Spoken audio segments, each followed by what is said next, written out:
got my blank canvas. I did actually have a smaller one, but I filed it in such a safe place I can't find it. So well, this is the canvas that I've got. And I've printed off the image. So I emailed this image to you ladies. Okay. And I also emailed you a screenshot of an artist.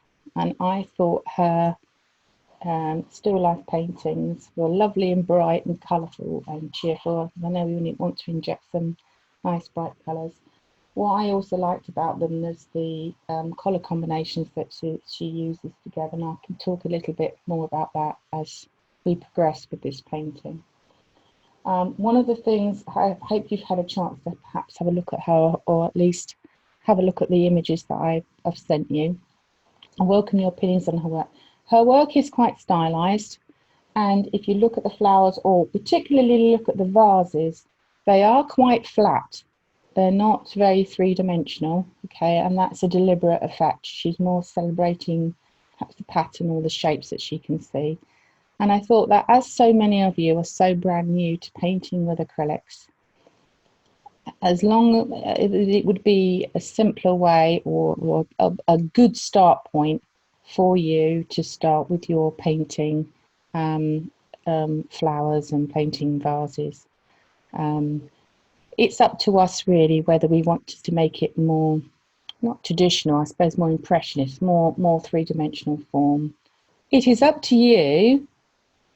You can obviously watch me develop my work, but by no means do you have to faithfully copy what I'm doing.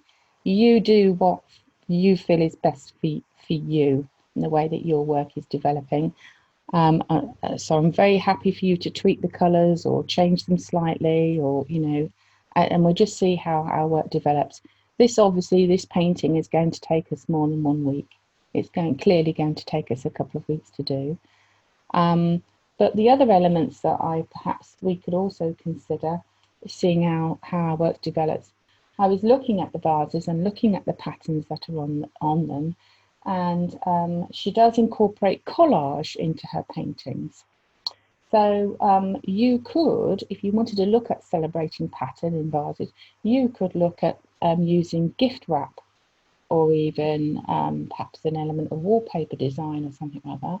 So rather than think, oh gosh, I've got a really nice vase, but it's very complicated design on the front of it. Think about, instead of say, okay, well, I want to use these colours or these pattern combinations, I can, introduce a little bit of pattern using gift wrap, or even using stencils. So that's a whole avenue that we could open. So for example, you could use stencils think of a paper doily. So you could place some cut out pieces of paper doily onto your paper, stipple some paint through, and then pull the doily off, and then here you are, you've got some pretty intricate sort of patterns. So that's lots of potential for different ways of mark making and of making patterns in your painting. So just something to think about. And of course, because you're using acrylics, it can be a mixed media painting. So hence artists will still use crayons or pastels on top of acrylics. It is very easy going, and obviously they will use acrylic paints can be used sort of a standard thickness, but as I mentioned last week, they can be used in a very thin fashion or quite thick and quite painterly. And what we were going to be doing, and what you ladies now, as you're ready and waiting to go, what we're going to start to do is to block in this painting. We don't need to we can actually start sketching it up, which I thought was something using a brush. So my brush is going to effectively be my pencil. Okay, so on my palette, I have just squeezed out a small amount of raw umber or burnt umber, doesn't really matter. Okay, and what we're going to do is we're going to do a tonal underpainting, or just basically really roughly sketch out these shapes, but we're going to be sketching with our brush. And don't worry if you change your mind or decide that, oh, there's a flower in the wrong place, or there's a leaf in the wrong place. Because this is acrylic, and because we're using this is a thin consistency, okay? It's just enough for me to see my marks, but not seriously thick. We're going to be painting on top of this, so it really doesn't matter. You can just really be free and quite rough with your shapes. So I'm going to look at my reference. I think, right, okay, I now want my vase to be roughly in the middle. I think my board is just about straight. Okay, so I'm going to say, right, okay, I'm just going to drag this down like this. And look at the angles.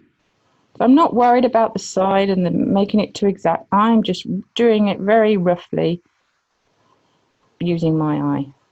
Okay, like that. Yeah, I might do that like that, and I might pull that down a bit more, make that a bit longer. Okay, might make that a bit wide, might slim that down a little bit. So look how rough that shape is to this. Okay, I'm doing this very rough and very quickly. If you wanted to spend more time for yourself, you could say, okay, when I'm measuring it, how wide is it there in relation to there? Or look. Remember our clock face. So at this point here, I'm thinking, oh, it's going over slightly before 12 o'clock on here. It's sort of getting towards 7ish. So that's how I've come up with these angles. All right. So then I'm thinking, right, I've got this big shape over here. So if I'm looking at my vase, so look at the vase there, and then we slide it up. So we know that we need to be able to fit another vase in the painting plus a bit. So if I do this, plus another vase, plus a bit. So I know that my flower's quite at the top of the picture. I've actually got another, I've got that much, or 2 inches above that circle I've just drawn. It's out of shot. Okay, just so you know, I'm not drawing a circle on the edge of the canvas. And the top of my canvas goes off slightly, but I will zoom out once we get more information in. All right. So we've got the vase. So there's one width here. Scrolling up with my finger, there's the second width of the vase, and there's the flower on the top. Okay, got my vase here, dragging my finger up there, and then there's room for my flower on top. Okay, everybody with me so far? Okay, so now I can say, right, I've got a negative shape there, and I've got this sort of triangular shape. It's up to us whether we want to put it's got quite a nice shape, but we don't have to put in all the leaves. I mean, in the paintings that I was showing you, she very much concentrates on the flowers. So we could even put more flowers in or take some flowers out. It's really up to us, as long as we've got a pleasing composition. This is just a starting point to try and sort of, you know, give us some ideas on what we want. So I'm looking at this thinking, right, I quite like this leaf shape on the end. So at the moment, I'm looking at it, this shape, and I'm going to completely simplify it to sort of a squished diamond-y shape, or was it a parallelogram shape? So don't worry about any of these chiseled edges at all. Okay, we are just trying to simplify this to make it a real simple shape. Okay, so I think, right, okay, I'm going to do that. I've got an angle there, a little bit there, and then it goes like that. Okay, doesn't need to be much. And then here we've got a flower. So we're thinking, right, and I'm not worried about the petals yet. I'm just worried about the shape. Okay, we don't need to worry about that. And there's a leaf behind, we don't need to worry about that. We've got another triangle there. And we've got a nice stem coming out.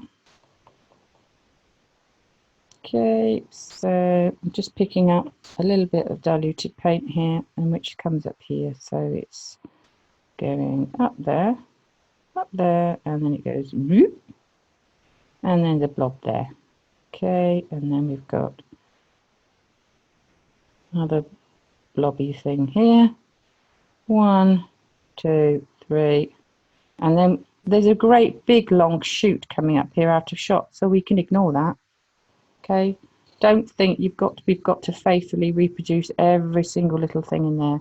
What's more important is what's in here. We don't need to worry about drips or anything like that. It's all going to be covered up. This is a very thin wash. Okay, it's just, so I thought you would enjoy the process, as I say, of sketching in paint. I'm sure, is that quite a new thing for you ladies? You always think, oh, I've got to do a delicate sort of pencil drawing, and if I get it wrong, I've got to rub it out. Okay, you don't need to worry about that at all. Okay.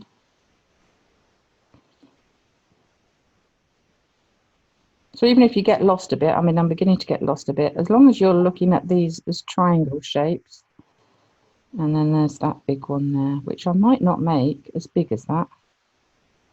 Might not need to be as big.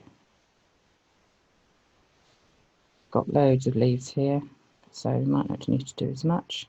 Okay, so it's really, really simple. All right, so we've got, and once you've sort of seen your shapes that you're doing, we can start to get a bit more confident in what we're doing. So yeah, we've got a bit there. So now we've got our flowers up here. So we've got one here. What shape is it? It is got an angle there, an angle there. So I'm ignoring, notice when I'm doing my, that's a wiggly, I might put that across actually. When I'm doing my flower shapes, look how simple they are. They're, I don't know, 50p pieces. I'm not attempting any petal shapes yet. They've got a really rough blob, and then I'm thinking that one, and then I'm trying to get the shapes first. We'll worry about filling it in afterwards. Okay. In fact, that needs to go up higher. So I'll just rub that out with my finger. So I've got that one there. So let's mark out the main ones. So we've got this one there, that one there, there, that there. Okay, got that one there,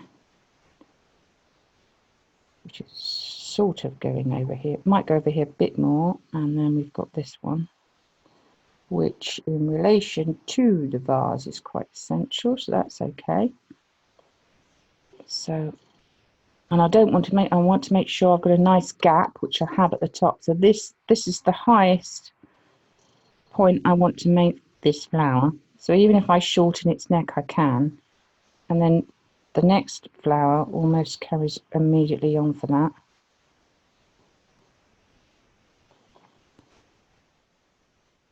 That one, that one. Oh yeah, it's got a wide petal over there, isn't it? And then that's a real sort of star shape. Over that a bit more. So we've got that one.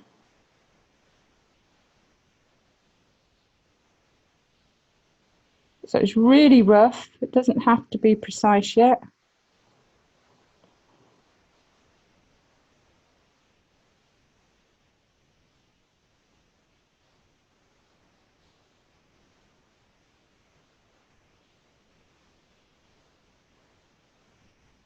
We can start when we do our shapes later, we can get some more information. Okay.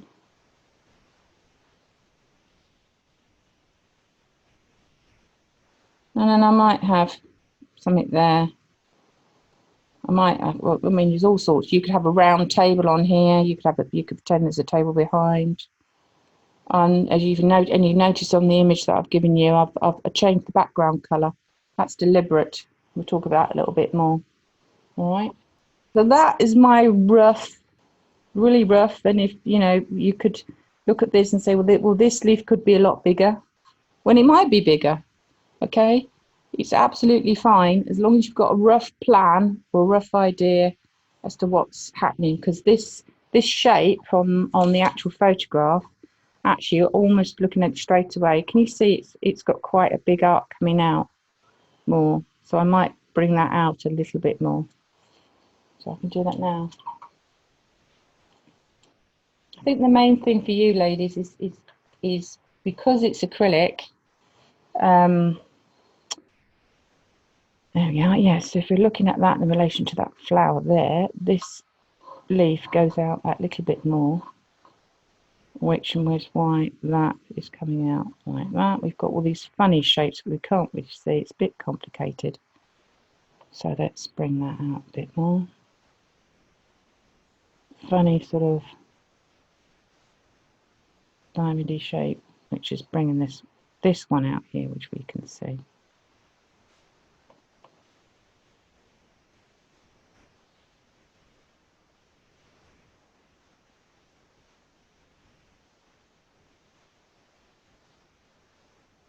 And this is why, to say acrylics are really good because they are forgiving. Look how much I'm changing this leaf and, all these rough lines. And as I say, you don't need to panic about it. This is just a very, very thin layer that we've done to get us started. So you could, in theory, almost do a full tonal study or block in a basic tonal study underneath your painting. And this is also a method that's quite commonly used in oil paintings. They're doing a wash of colour. So if I was painting portraits, for example, it's actually quite common for them to use more of a neutral tone, or even sometimes I've seen tones that would have a slight greenish tint to them. Because for some reason the green tone underneath brings out the pink when you put the pink on top, or the flecking on top in some paintings, but it's usually more a neutral tone. I've deliberately kept this as quite a warm layer. So if you think of a latte or a mocha colour, or of a washed out biscuit colour, that's sort of quite a common colour that's used in backgrounds as well. But equally, if you had a painting that's quite soft and quite harmonious, you perhaps might want to think about having a background colour that's sort of a soft colour like that. Whereas if you're thinking, I'm inspired by a Matisse, which perhaps would be a nice fun study for us to do at some point. It's quite bright and quite vivid and really sort of brilliant and shouts out at you. So for an underwash, we might think, do you know what, we're going to do a bright orangey red as an undertone. And then when you start to apply your paint over the top, you will find that hints of that bright colour underneath will shine through, and it gives it that sort of dazzle. You know what I mean? So what I'm going to do now is I'm just going to put a tiny little bit of tone in for this area here. Okay. So we know that we want to have a dark bit here.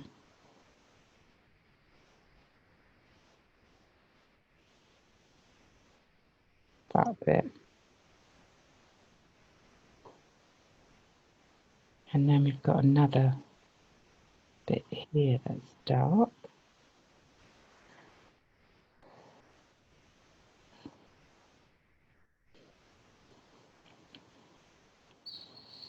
So there.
Oops, it's a bit dark.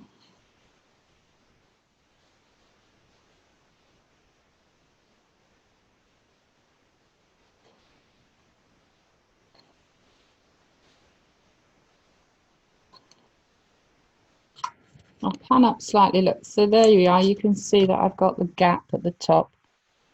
There's the top of my canvas. It's tilted away from you slightly.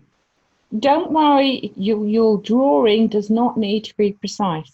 It's an early stage. Because it is acrylic, you don't need to worry about if you've decided you don't like the shape of the leaf and you want to change it. That is absolutely fine. You can do that with acrylics. So don't worry. Okay. If you decide, you know what, that's at the wrong angle. I need to change that angle. You can do that. Okay. It's just to give you a really rough idea of roughly what sort of size. Just to make sure that you've roughly got the height and you've roughly got the width. So if you notice, because this is a fairly sort of straightforward still life painting, my image is fairly central. So I've got a fairly even gap here, a fairly even gap here, and perhaps slightly wide over there. So I might decide, you know what, I might stretch this out a little bit to make sure that it doesn't look as though it's skew whiff to one side. Okay, so when you're developing your painting, because this is a basic vase in front of you, you want to think about the spaces around the edge and the top and at the bottom. So we've got the correct amount of spacing that we need. Okay,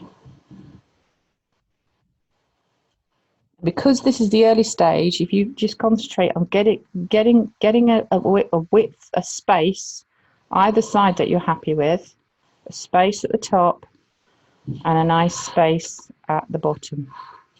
So that's another reason for having things to be really rough. We can get a nice big brush and we can start to block in the background. Okay. So the actual um, flowers and the fine detail of these petals, okay, these flowers, we don't have to rush in and do these straight away. We're going to do the background first. Okay. So because you can work in layers with acrylic, if you do the background first, okay, and then when we come to these petals, we've got loads of options for these flowers, okay. We can have the consistency of the acrylic quite thick, and we can use our directions. Remember when we were flicking out with the paint, have it quite thick. We could use a palette knife or anything like that to scrape out the markings. So because these are obviously going to be our focus, this vase and these flowers, we potentially we want the consistency of the acrylic to be quite thick or quite bright. And if we want to flick this, we want to have the background already done. So then we can paint the petal over the top. So I will be leaving a bit of a gap, but don't panic too much. Because this is such a rough shape, you don't need to worry about going over the edges slightly. So that's why I said don't panic too much. So, for example, this little stem here, I might just do a little bit, but equally, it doesn't matter too much if I accidentally go over it, as long as I remember that it's there. Okay. So the colour so we'll talk a little bit about colours now. Because I'm looking for fairly soft, very hard, it all depends really what you want. I've gone for sort of quite pale colours. If you wanted to zoom it up a bit, you could work on opposites, so discordant colours, to try and make it shout more. But I've gone for quite a soft sort of look, which is why I've gone for like this sort of, it's like a very light teal, sort of bluey colour. You could make it even a pale cobalt blue colour or something like that, or that's what I've just gone with. So it's fairly open to suggestions to what colours that you want. I was just trying to keep it fairly light and fairly open. So this is just tissue paper. I've got lots of coloured tissue papers, and sometimes when I'm trying to work out a background colour, it's quite useful to have little snippets of paper or little snippets of fabric to try and work out what colours work well together. So whether you want soft colours that are going to real, you know, nice soft painting, or whether you want something to visually scream and shout at you, okay? So if I'm keeping this fairly soft, you'll see the tones are quite similar, but it's all very bright. If I want these flowers to visually shout at me, then I'm going to need to change the tonal value. So if I made this background really dark, for example, like a dark bluish grey colour, then these flowers are going to really shout forward because of the difference in the lights and the darks. But for this painting, I'm going for a softer feel, a softer, lighter feel, so they're more harmonious in the way that the tones work together.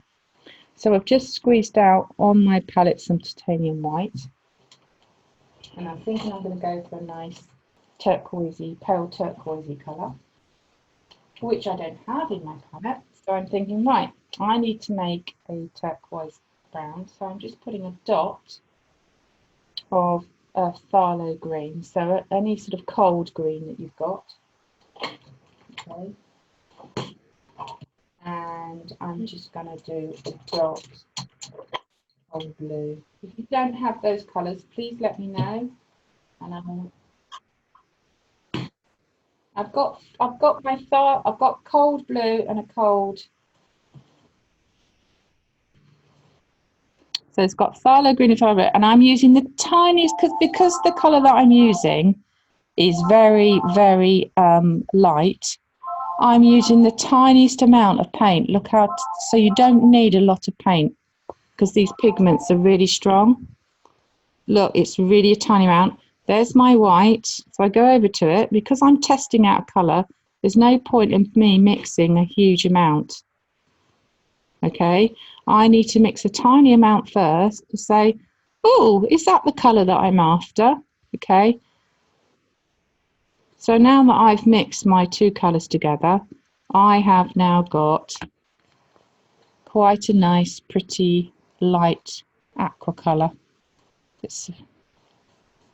which you can see is sort of very similar to the background. Can you see that? So this is phthalo green and phthalo blue. Look, and it was a type because these colours that I've got are very strong. It's just a tiny amount, okay, with titanium white.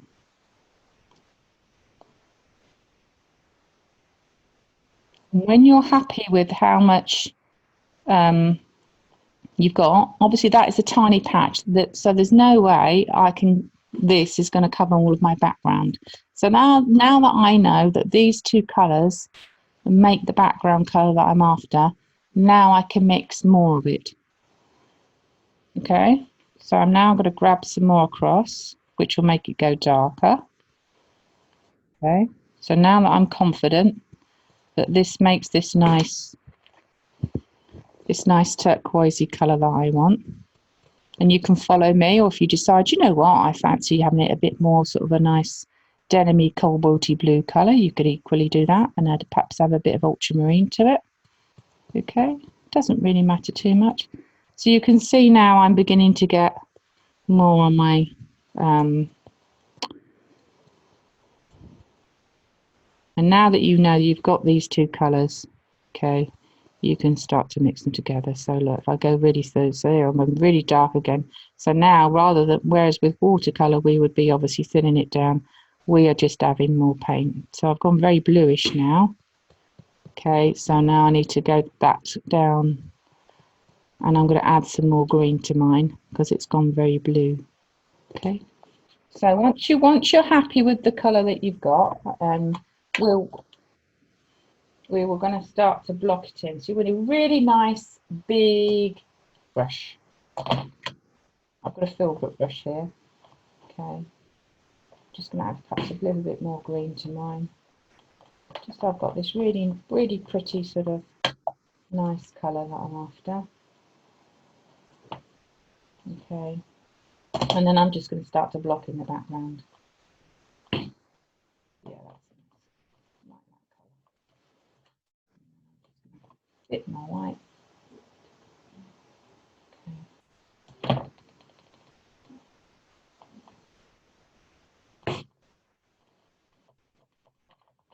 So here we go, look. Right. You see it's quite thick on my brush. Okay. I think, right, okay, now I know what I'm going to do. I can see, right, I'm just going to start to whack this on. Okay. And you can go in all directions, all over. In fact, now that I've got this on, I'm already thinking, do you know what, I might even lighten it a little bit. So going in all directions, all over. Because this, if you wanted to, could be part of your texture. You don't have to have a solid background. Just because it's fairly solid on the painting, you don't have to have it like that. It could be part of the texture if you wanted to. There you go. I've deliberately left a few gaps in there. I think they look quite interesting. It's up to you. Just shows that the background's sort of catching the eye because it's a nice sort of goldy colour. Okay.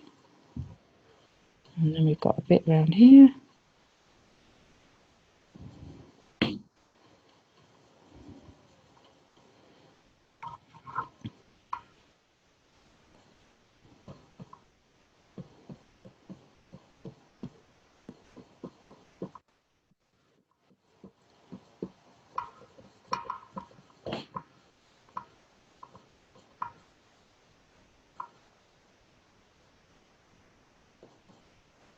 Now, because I'm now going to go, let's just put that on. And I'm not sure about down here, so you could just drag this down. Not sure what's happening yet, so it's early doors, so it can do as much as you want. So I've got some shapes where this blue needs to come in here. Okay. So I'm now going to change my brush to a small one.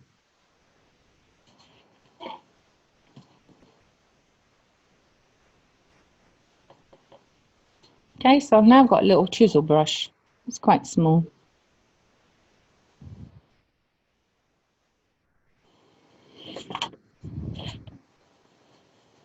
So I think you're right, I've got, so now, okay, I've got that shape there. Oh yeah, I've got some little bits in here. I'm not quite sure where they all are yet, so we can just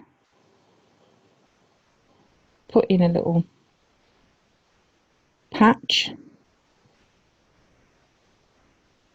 Because I'm not sure where all these stems and where all these leaves are, but it doesn't matter. Okay, we don't need to worry about that yet, not too much anyway. And we've got some gaps between these leaves that I've just seen. Well, you know, I think I've got a hole there. And I definitely know there's a little spot of light there and another bit there. So let's do that. And I think that cuts in there slightly. Okay. And I might have another little blob in there. Okay.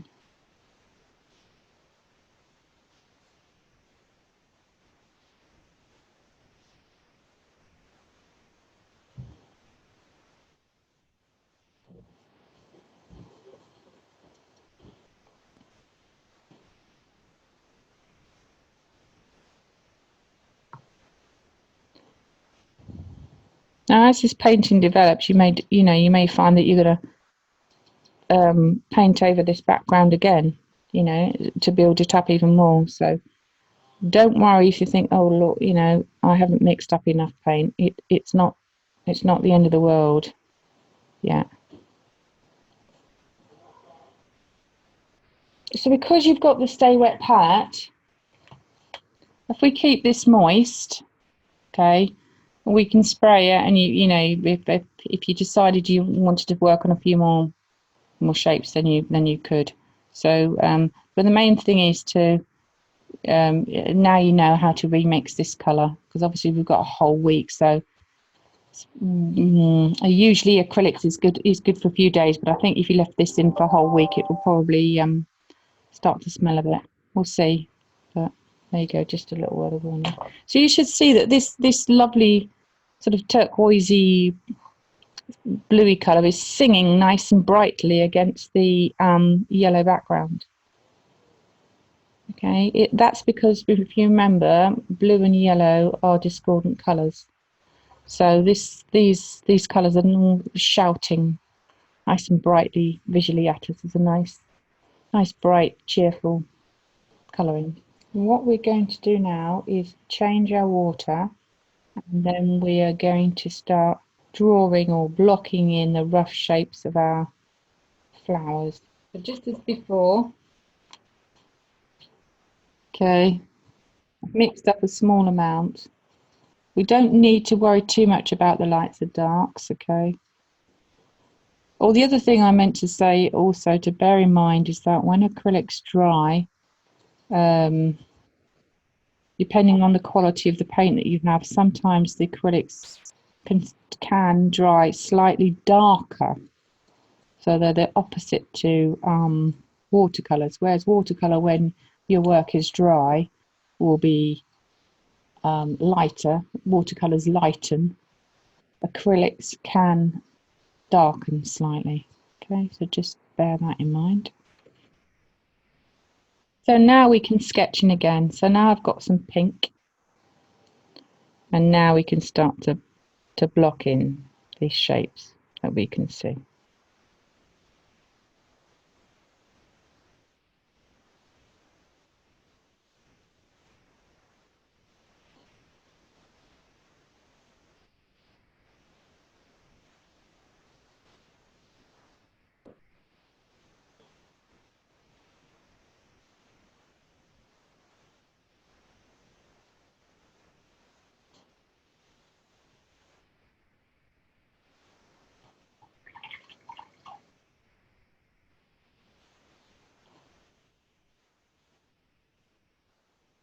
Notice I've left a little gap here and a little gap here. Okay, that's how I remember the edge of this petal, because it's got a white edge to it. Okay, and then there's another one in front, so you can do that by just adding a little tip of white paint. So just as a little rough guide. And then there's another one coming out there, and then around here. But then we need to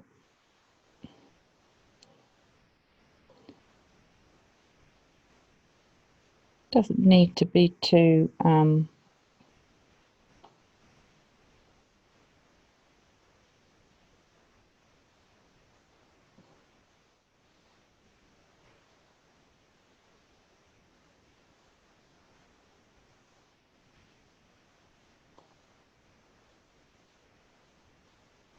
so we can't do too much of the tonal values yet. There's a dark bit there, and that's that other petal there.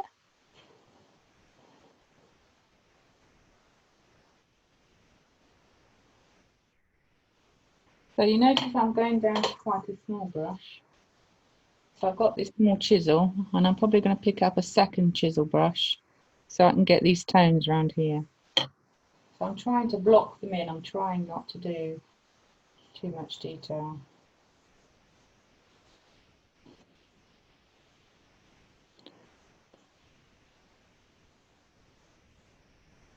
That one.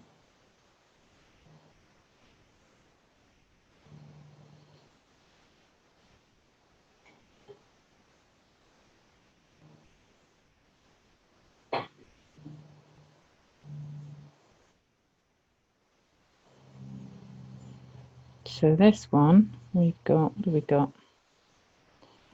So look, we have got, as I can see, there we go. So we've got a petal down at 6 o'clock ish, that's quite light.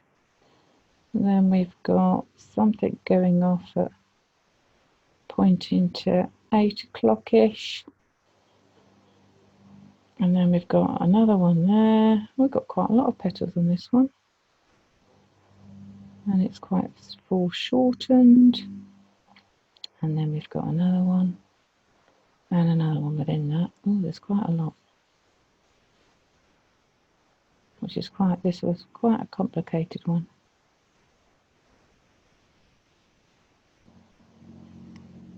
So I need to be a little bit careful, otherwise I'm going to lose all the definition of that. And that needs to come out a little.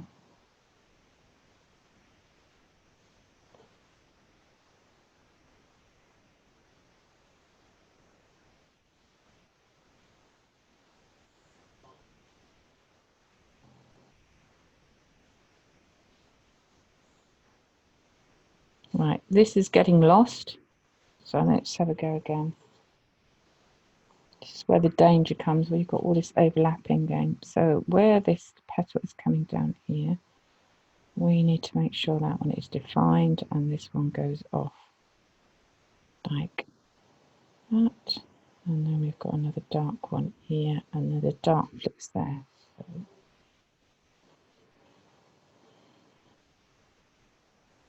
we can just give that a dark outline there. And then that one is going to be pushed back. Ah, yes. And then there's a dark one there. Like that.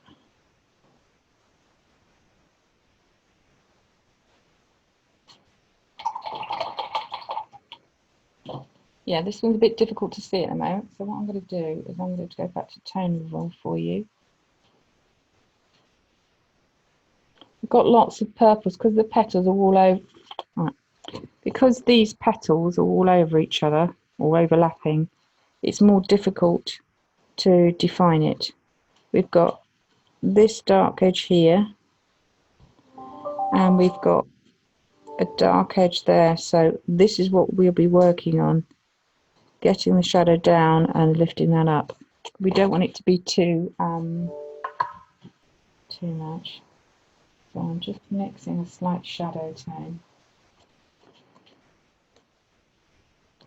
So all I'm trying to do is just block in the basic shapes down there. And that one there.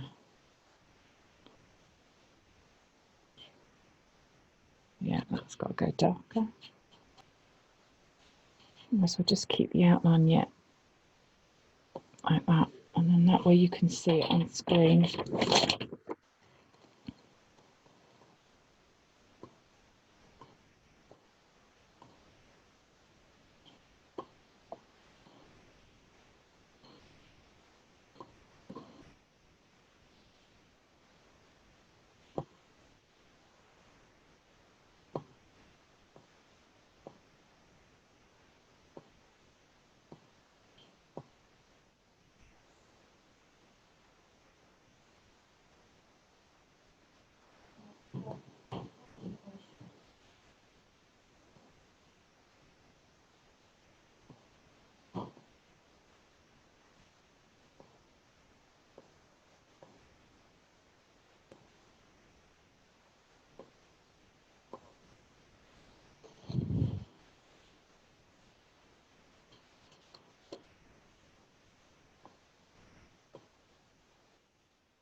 So I'm just blocking in some light.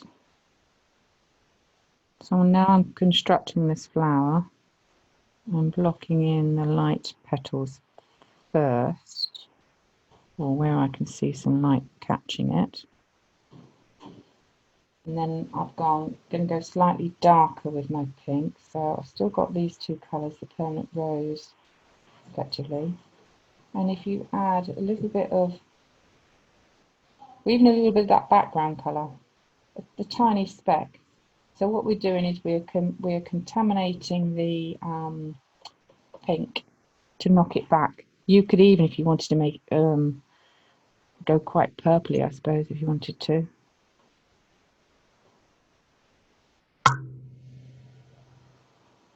The main thing is that we need to make a pinky looking petal that looks darker.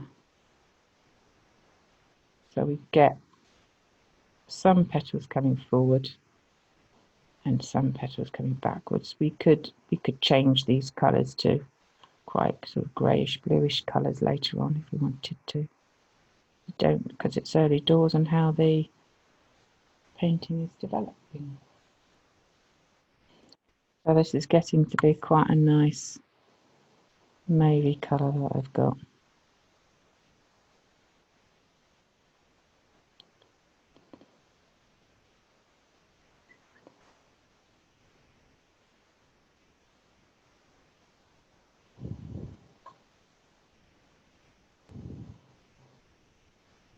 Now I've got this mauvey colour, I can put it underneath there.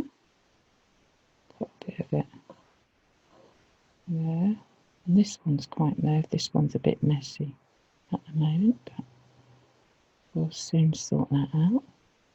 I think this one needs its centre. I think that will help it look a bit better once we've got the centre in it. It's a very busy flower, that one.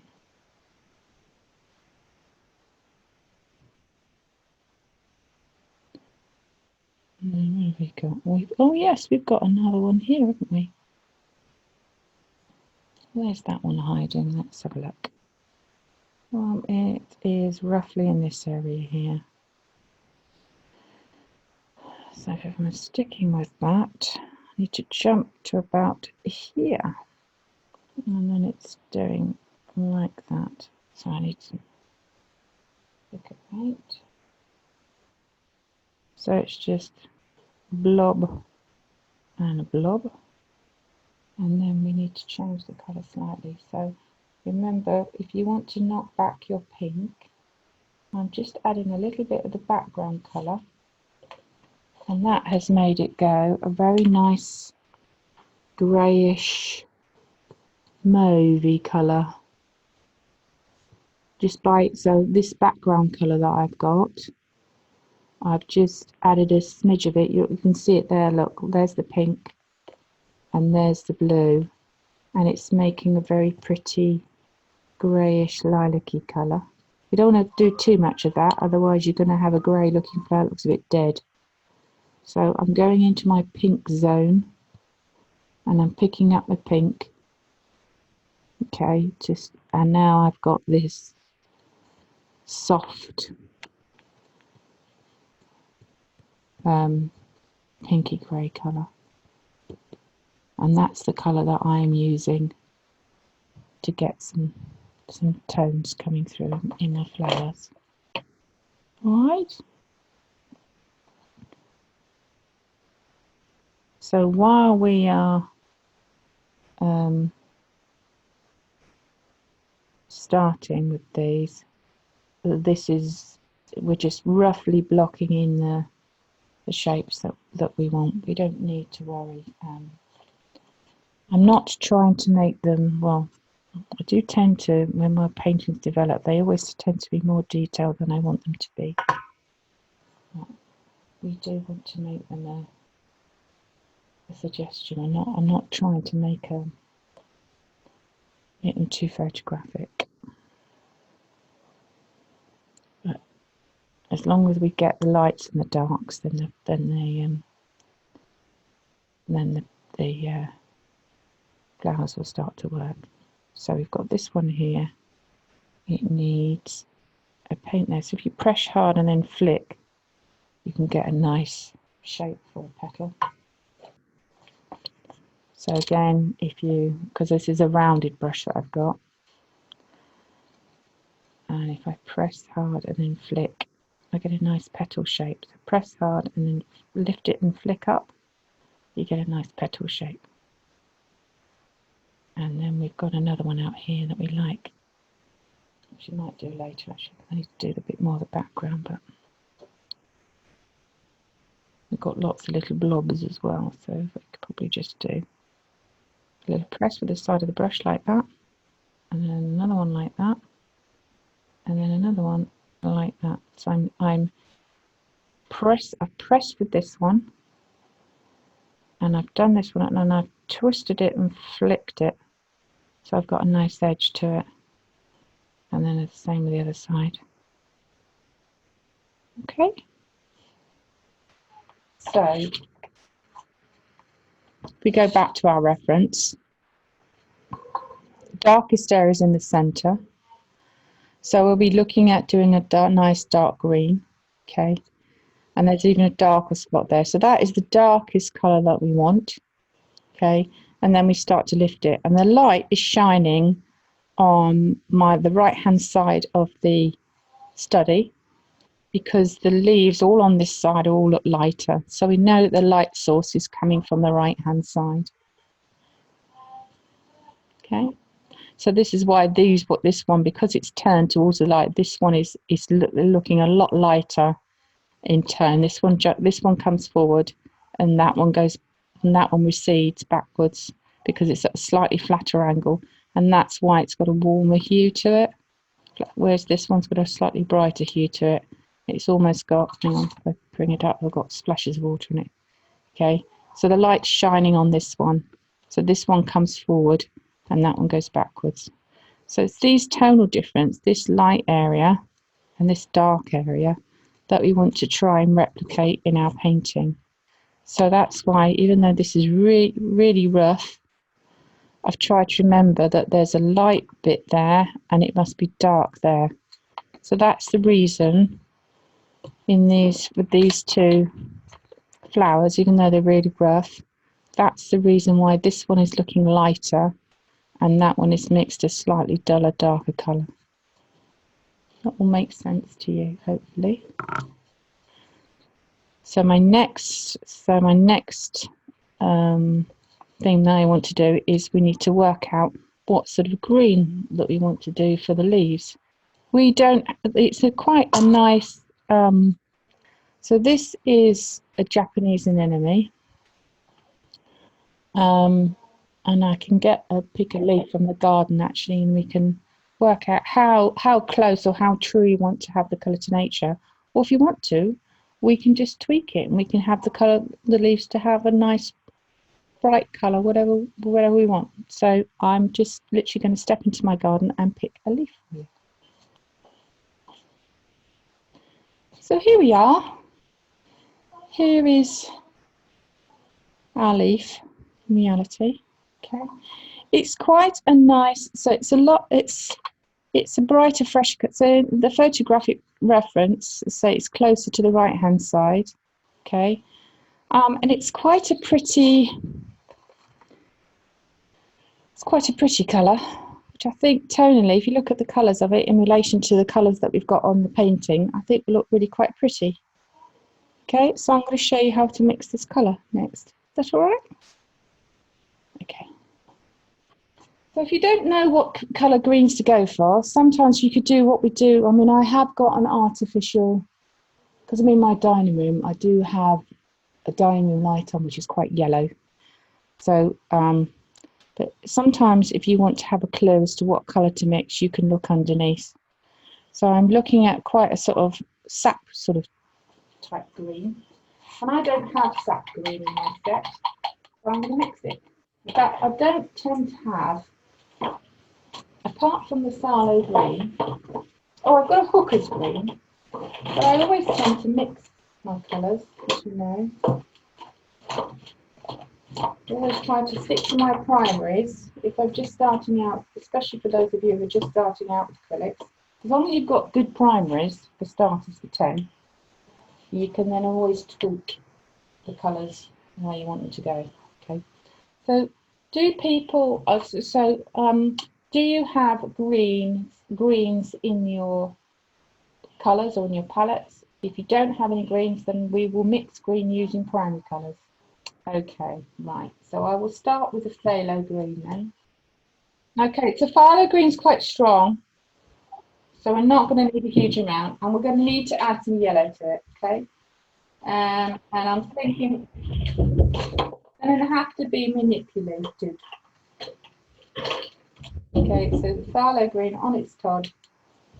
Okay, so I will show you the difference.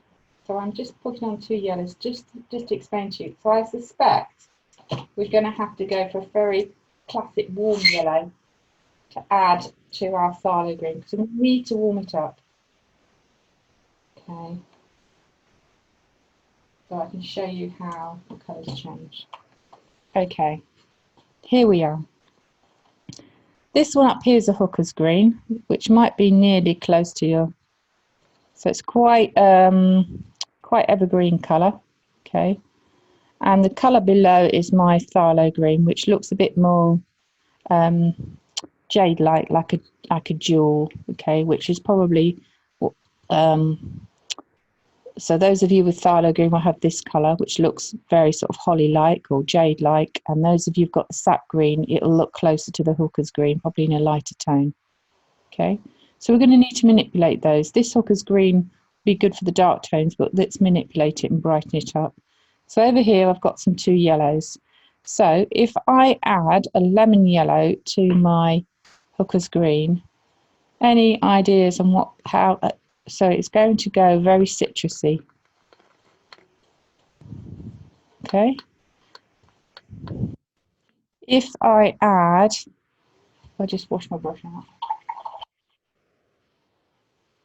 Yeah, so it's going to make it citrusy. So if I add a lemon yellow to my hooker's green, it's going to go citrusy, limey looking. Okay. And this one here is more like a classic primary colour. So it still should look fairly citrusy, but it's also looking almost like you see there's a slight difference in colour, looking even brighter. Okay, so if you want a more of a natural colour, you probably need to, I'll show you it with a cadmium green, but you could take this one up here, so your sap green. So now, because this is a warmer green, this same yellow looks more olivey colour. So I'm hoping that you can see the difference, even though my camera's... Can you see that difference? Right. Yeah, it is a nice colour. Okay, so that might be more like the sap green colour. Now that I've added yellow to it. Okay, so what's more important is to say it is because this is our painting, our interpretation. This colour here that I've got. Hang on, let's check it gets underneath the leaf. This colour that I've got is looking fresh and closer. So I like this colour. Okay. So for those of you, so the sap green is probably going to be more on what you want. If you don't have the sap green and you've got the phthalo, okay, you're going to need to add a warmish or fairly primary yellow. So now that I'm adding a primary yellow to my phthalo, I'm getting the same green. Okay, snap. So even though it's a different green, as long as you know which yellow to add to your green, you can still arrive at the same colour. So now that we know that, we can start blocking in just as we were before. Okay. So, and we can say, you know, this is where we can decide, oh, do I like this colour or does it need to be a little bit darker? You know, might need to also add a bit more white to it. Where did it go?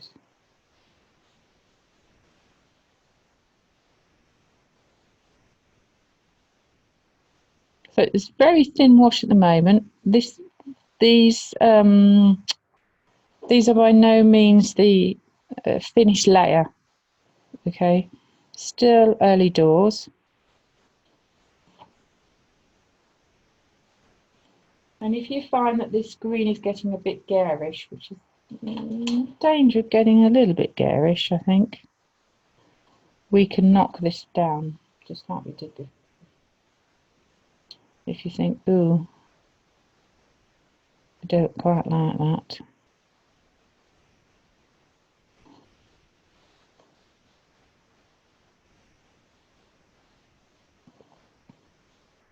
So I've done that really thinly at the moment until I get more confident. And then what I'm going to do is block in these dark ones.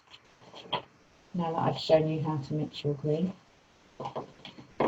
You almost most of the time you need to add some white to your green as well, just to knock the potency out of it. Don't forget that. So I'm now going to show you how to mix the darker tones.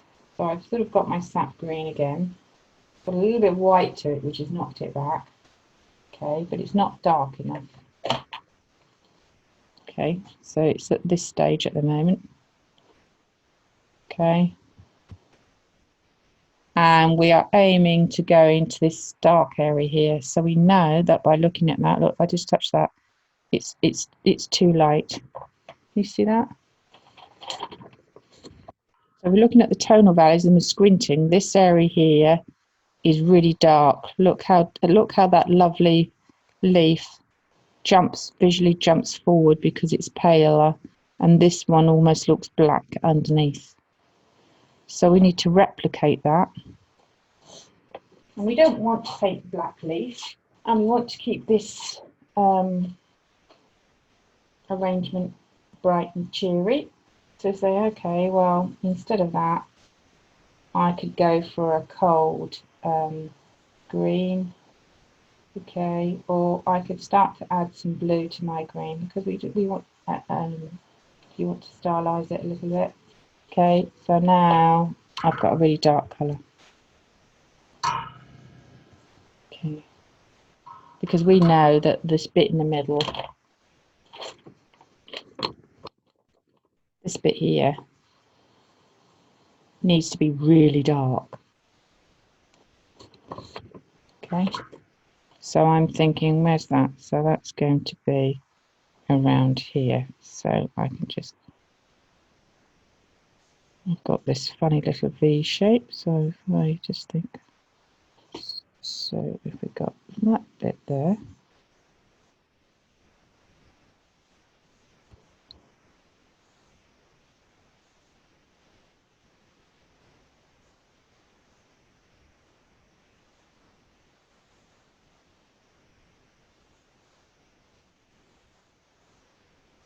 and then, oh yeah, and then we've got this bit down here is really dark.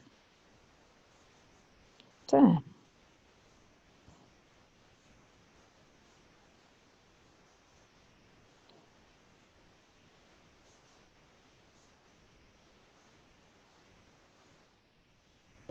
And then, just as I was saying earlier with Liz, we can blend the greens on the surface of the canvas or the surface of the paper. So this leaf is dark at the top and light at the bottom. So it's not dark enough at the top, I've got to darken it up, but I can put on some light paint, okay, and just drag it up into the dark area. And I can say, oh, do you know what I've done there is still not light enough. I'll just put some lighter paint over the top and lift it up a bit more. And I can even smudge it with my finger if I wanted to. So you can see how I've done that.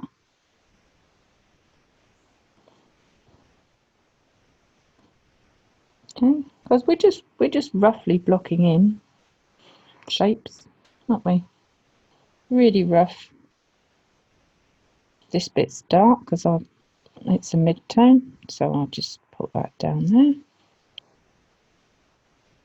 And it's got a light bit there. So I can make sure I pick up a light colour.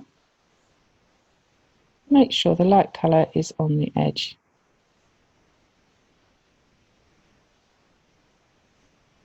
And then just sweep it up. So I'm trying to follow the structure of the leaf. And I might bring that out a bit like that. And then we've got another one coming out there. So that one needs to be darker again. So I'm just going to bring that back. So I'm not attempting any of these little chiseled edges. Or you could look, you could if you wanted to, look, zigzag, zigzag, zigzag, zigzag. And then boom. And then another ziggy, ziggy, ziggy, ziggy, zag if you wanted to. And then there is, so there's a stem coming out that one. And there's a little tiny little bit there.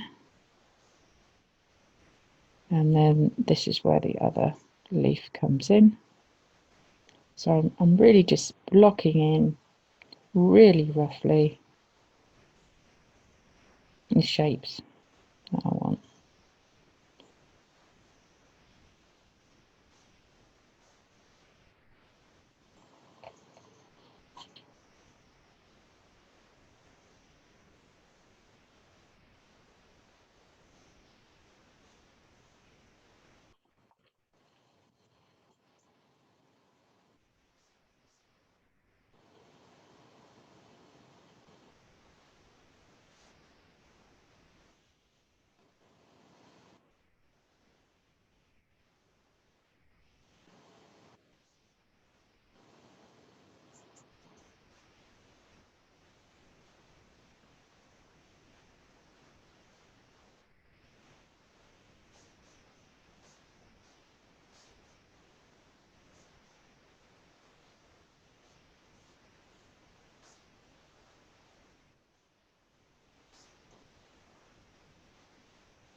So although these leaves are still fairly rough,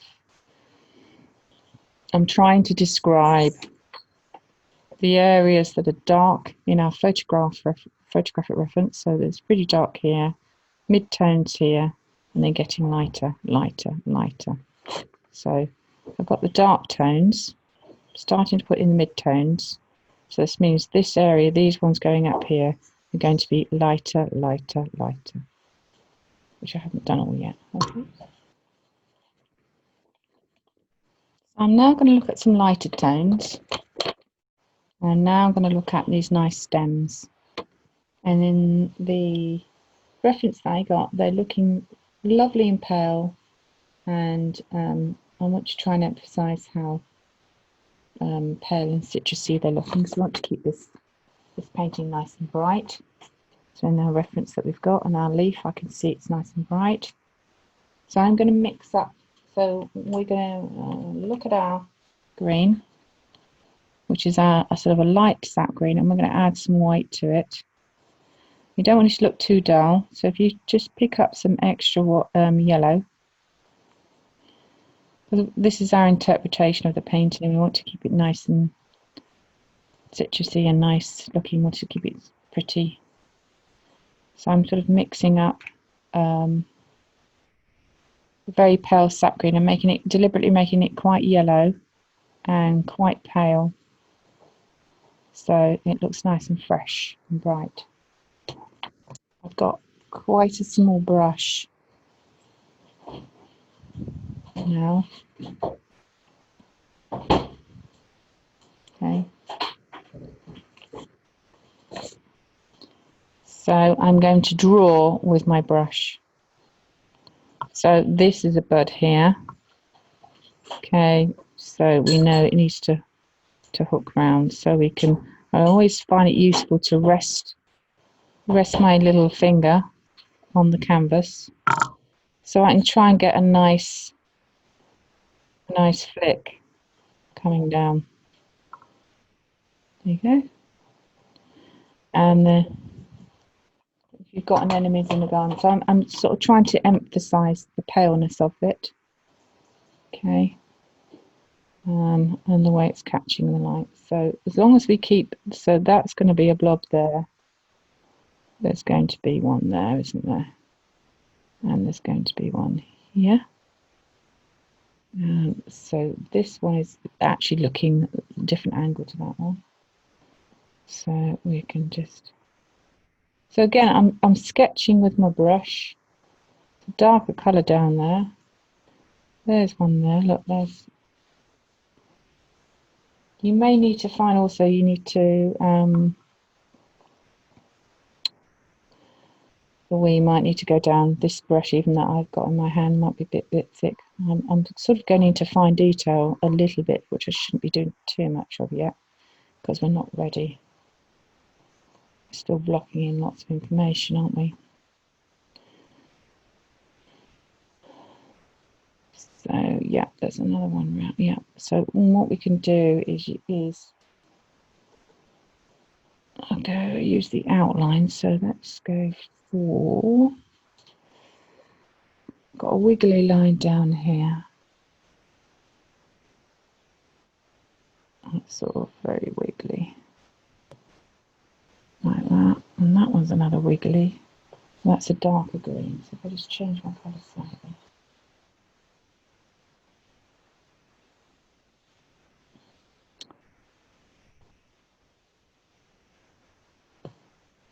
I might even change to a chisel brush actually. That might be easier.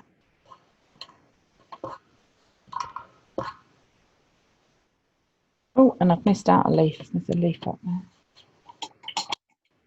So to block in some stems, I'm going to use the chisel brush. It's a really useful way of doing it. And because I want to keep this sort of golden light colour, what I've done, I've just to lower in the stems, especially when it's in shadow, it almost looks brown because the green. But I want to, so what I've done is I'm going to pick up a bit of my sienna. This is burnt sienna, and add it to the green slightly. And we could even add a bit of the pink to it. Okay. So, because we don't want to kill it and make it look too dead. You see that sort of neutral colour that I've got?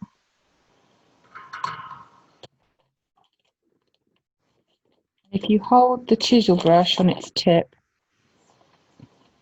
you can start to mark in some of these stems.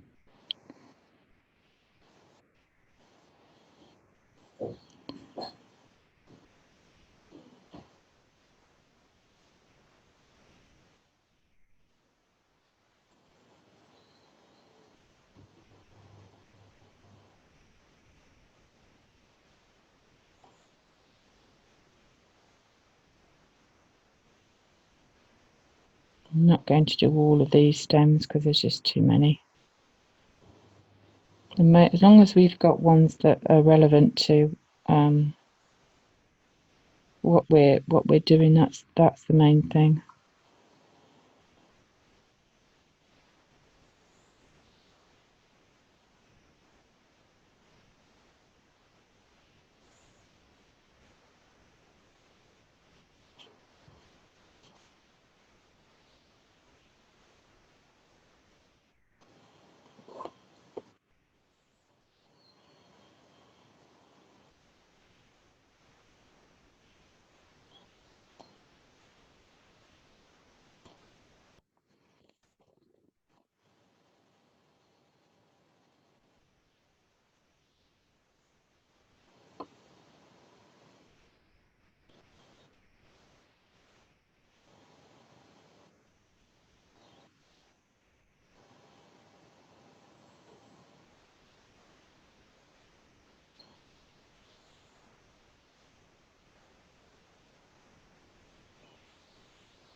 Don't worry too much about bringing these out yet. We can just block this in, and I will help you do this next time.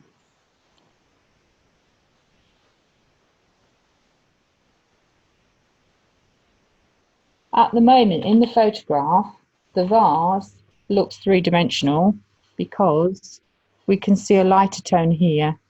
It's darkest in the center, and then it's slightly lighter on the top. Can you see the difference there? So this color here is very much sort of it's a dark navy. So we will probably be looking at good old ultramarine, I would have thought, and perhaps down slightly. If you add some umber to the navy, then it goes dull. Because if you just use pure navy, then it's too bright. So there you go. That's navy with the umber added to it. Okay.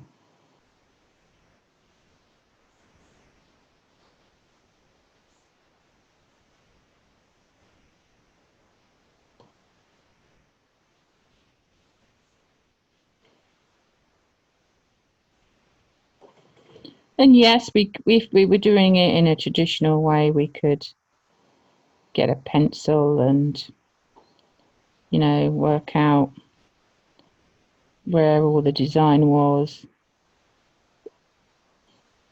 But I'm just flicking odd patches with my brush and in like a crisscross shape. So already I've got quite a pretty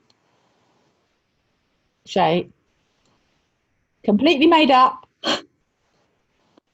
I made it up because at the end of the day, this painting is what's interesting.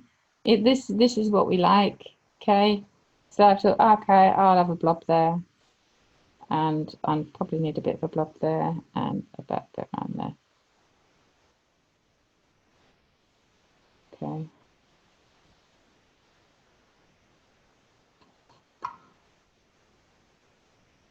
Okay.